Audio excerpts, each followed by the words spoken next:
Selamat pagi anak-anak. Namo Buddhaya. Bagaimana kabarnya hari ini? Baik? Oke, baik semua ya. Oke. Sebelum kegiatan belajar dimulai, silahkan ketua kelas untuk memimpin doa terlebih dahulu. Silahkan ketua kelas.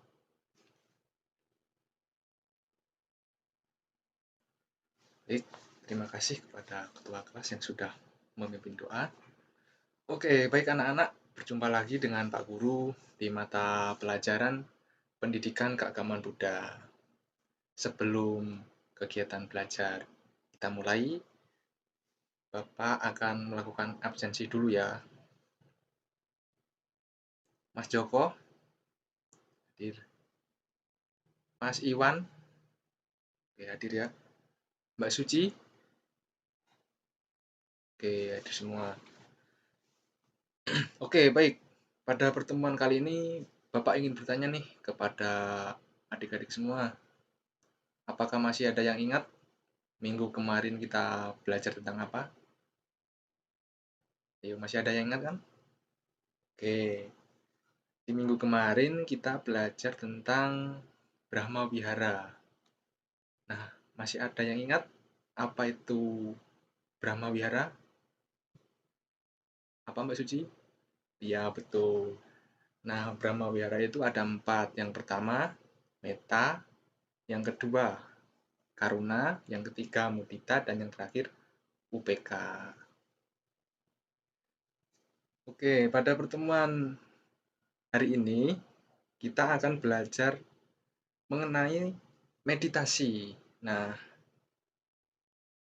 dalam bermeditasi ini ada pun tujuan yang akan dicapai siswa. Yang pertama adalah siswa dapat menunjukkan perilaku jujur, disiplin, tanggung jawab, santun, peduli, dan percaya diri ketika berinteraksi dengan guru. Yang kedua, siswa mampu menjelaskan pengertian meditasi dengan bahasa yang jelas, logis, dan sistematis. Yang ketiga, menunjukkan perilaku terampil dalam hal mengamati, menanya, mencari informasi, menalar, dan berkomunikasi saat belajar mengenai meditasi. Sebelum lanjut ke materi, Bapak ingin bertanya lagi nih, kira-kira adik-adik ada yang tahu tidak apa itu sih meditasi? Ayo angkat tangan yang bisa, silakan. Apa Mas Joko? Oke, ya. Meditasi itu merupakan proses pemusatan pikiran dan perasaan untuk mencapai sesuatu yang bertujuan menenangkan batin seseorang dan menghilangkan kekotoran batin atau kilesa. Nah, meditasi ini dalam bahasa Pali disebut dengan bhawana yang berarti pengembangan secara terminologis. Nah, pengembangan ini bertujuan untuk melaksanakan pembersihan. Meditasi pada umumnya dilakukan untuk mengembangkan kesempurnaan spiritual, mengurangi akibat penderitaan, menenangkan pikiran, dan membuka mengenai eksistensi dan hidup bagi pikiran. Dalam pelajaran ini ada 2 jenis samadhi. Yang pertama, samadhi benar atau sama samadhi, yaitu pemusatan pikiran pada objek yang dapat menghilangkan kekotoran batin tatkala pikiran bersatu dengan bentuk-bentuk karma yang baik. Samadhi yang kedua adalah samadhi salah atau micca samadhi. Samadhi salah itu adalah pemusatan pikiran pada objek yang dapat menimbulkan kekotoran batin tatkala pikiran bersatu dengan bentuk-bentuk karma yang tidak baik. Jika dipergunakan istilah samadhi, maka yang dimaksud adalah samadhi yang benar.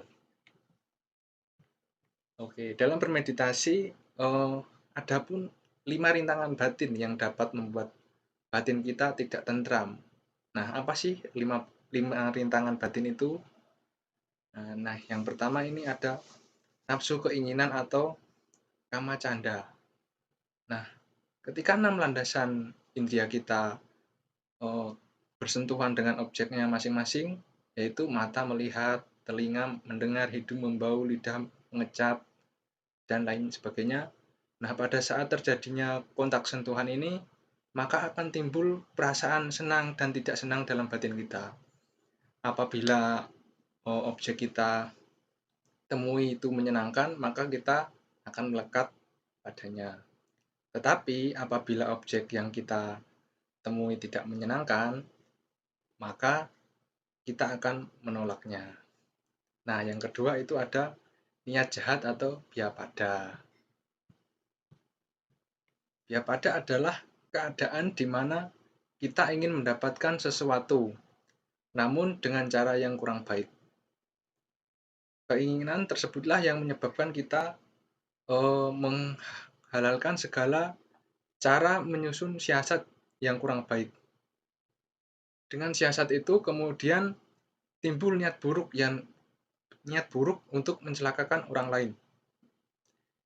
Niat jahat atau biapada ini salah satu sebab mengapa batin kita merasa tidak tentram. Yang ketiga, kemalasan atau tinamida. Nah, berdasarkan Kamus Besar Bahasa Indonesia, kemalasan adalah suatu keadaan di mana seseorang tidak mau bekerja atau mengerjakan sesuatu. Atau kata lainnya adalah kelelahan. Nah, keadaan kondisi ini seseorang bekerja secara berlebihan. Nah, jadi kelelahan atau kemalasan ini dapat menyebabkan seseorang menjadi tidak bersemangat atau mengantuk.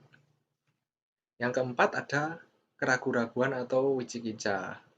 Nah, wicikica ini adalah kondisi atau keadaan di mana seseorang merasa tidak yakin terhadap tujuan yang akan dicapainya. Kondisi ini membuat orang tersebut menjadi bingung menentukan arah yang akan menjadi tujuannya. Yang terakhir ada gelisah atau daca kukuca. Nah, gelisah ini adalah kekhawatiran yang berlebihan yang timbul gelisah dan cemas.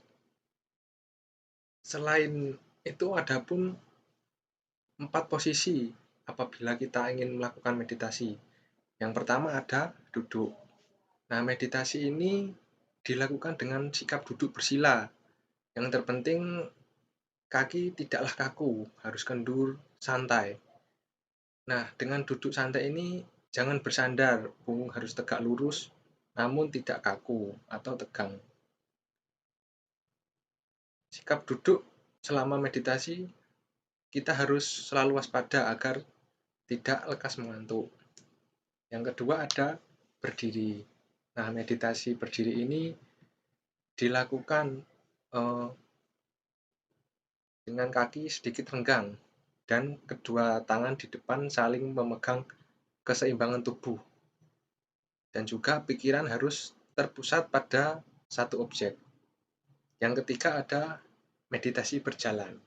Nah, meditasi ini sering dilakukan dengan cara berjalan secara perlahan-lahan. Ketika melakukan meditasi ini, kita menyadari langkah kaki saat dan meletakkan kaki disertai konsentrasi yang penuh. Meditasi dengan cara ini biasanya dilakukan dengan mengucapkan doa parita tertentu untuk mengarah dalam konsentrasi pikiran. Yang keempat adalah meditasi berbaring. Meditasi ini dilakukan seperti saat posisi Sang Buddha parinibbana, yaitu posisi badan miring ke kanan dan kaki kiri di atas, tangan menopang kepala, mata terpejam, dan pikiran terkonsentrasi pada salah satu objek yang dipilih. Selain itu, ada juga manfaat apabila kita sering melakukan meditasi. Yang pertama adalah membebaskan diri dari ketegangan. Yang kedua, menenangkan diri dari kebingungan. Yang ketiga, menimbulkan ketabahan dan keberanian. Yang keempat, memiliki sikap kepercayaan terhadap diri sendiri. Dan yang terakhir adalah mengatasi rasa takut. Nah, apabila kita sering melakukan meditasi, nah manfaat itulah yang akan membawa dampak baik bagi kita. Oke, apakah dari materi yang Bapak jelaskan masih ada yang kurang paham adik-adik? Sudah paham? Oke, kalau sudah paham, oh, nanti Bapak akan berikan tugas ya. Oke, berhubung waktunya sudah hampir selesai, pembelajaran pada pagi hari ini Bapak akhiri terlebih dahulu. Sebelum Bapak akhiri, Bapak ingin menyimpulkan materi pada hari ini yaitu meditasi. Nah, meditasi atau bawana ini adalah pengembangan batin dalam melaksanakan pembersihannya. Istilah lain arti dan pemakaiannya hampir sama dengan bawana, adalah samadhi. Samadhi berarti pemusatan pikiran pada suatu objek, sehingga meditasi mengandung makna mengembangkan pikiran untuk fokus pada objek. Selain itu, banyak manfaat yang diperoleh apabila kita melakukan meditasi. Antara lain adalah akan mendapatkan ketenangan dan kebahagiaan. Dalam melaksanakan meditasi, seseorang akan menjumpai gangguan-gangguan yang berasal dari luar diri kita dan rintangan batin. Ada 4 posisi tubuh juga ya dalam berlatih meditasi, yaitu berjalan, berdiri, duduk, dan berbaring. Oke, baik anak-anak, di pertemuan minggu depan kita akan berjumpa kembali. Jangan lupa untuk tetap belajar, semangat, dan selalu menjaga kesehatan. Baik, pertemuan pada hari ini saya akhiri. Terima kasih, selamat pagi, Namo Buddhaya.